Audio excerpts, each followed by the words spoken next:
How is being a Christian linked to being an athlete? Let's look at it as we recap yesterday's sermon. We're in the series called Soldier, Athlete, Farmer, which is linked to becoming who we are, right?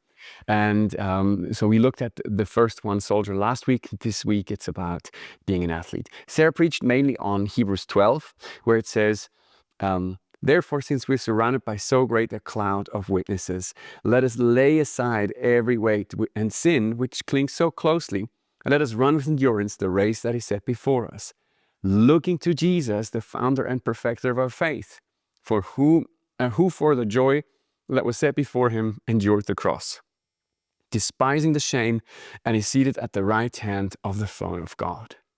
So that's the text. And here are links from her own experience as an athlete and how it talks of our Christian faith. First of all, we're surrounded by such a great cloud of witnesses. People have finished before us. They have been faithful to Jesus to the end, to their life here on earth's end. And they have a story to tell, and they're watching us, right? Like in a stadium, people are cheering you on. We're not doing this alone. If you read Hebrews, by the way, Hebrews 11, that will be the cloud of witnesses. Amazing passage. Let us lay aside every weight.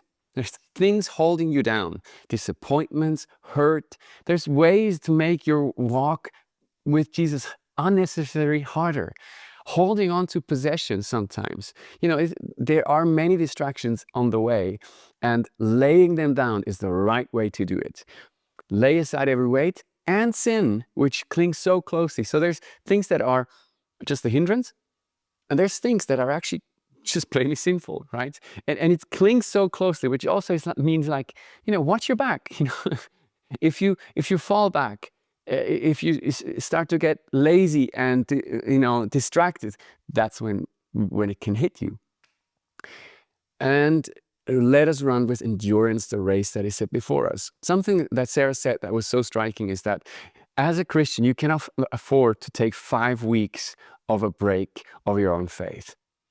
Faith has to be practiced every day, right? As an athlete, you cannot afford to take 5-6 weeks break and then expect to enter the championship and be as fit as you were before.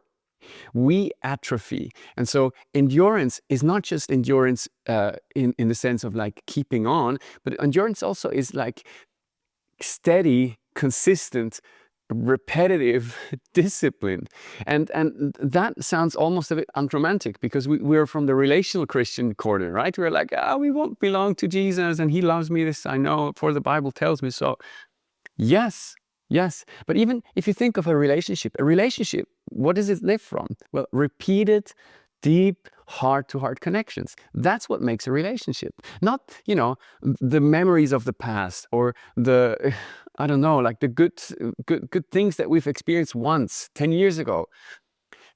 These are nice to have, but like the relationships that happen now happen because we have repeated real engagement. And that's what's needed for a Christian faith. Prayer, scripture, engaging in community, those 3 things are key, I would say.